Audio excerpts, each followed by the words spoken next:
కారంచేడులో MLC Nannapaneni రాజకుమారిపై జరిగిన దాడి అంశం ప్రస్తావన ఇవాళ మండలిని కుదిపేసింది. దీనిపై చర్చ సందర్భంగా తెలుగుదేశం పార్టీ కాంగ్రెస్ వర్గీయుల మధ్య చిన్న వాగ్వాదం చోటు చేసుకుంది. పరిస్థితిని గమనించిన మండలి చైర్మన్ చక్రపాణి హోంమంత్రి సబితా ఇంద్రారెడ్డి సమాధానంతో ఈ అంశంపై చర్చను ముగించేందుకు సిద్ధపడ్డారు.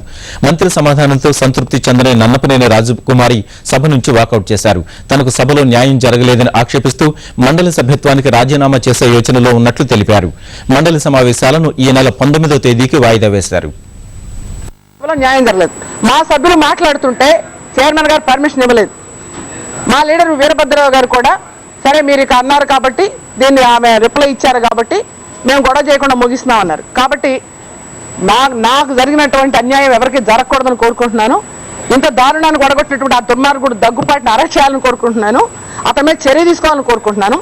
అతను శాసనమండలి సభ్యత్వాన్ని వెంటనే రద్దు చేయాలని కోరుకుంటున్నాను. పురంధేశ్వర కారంచేడు వెళ్ళి ఈ ఊరు ప్రజలకు రుణపడి ఉన్నాను అని అనటం వల్ల డైరెక్ట్గా మరి నా మీద దాడి జరిగినందుకు సంతోషిస్తున్నాననే మాట ఆమె చెప్పడం జరిగింది.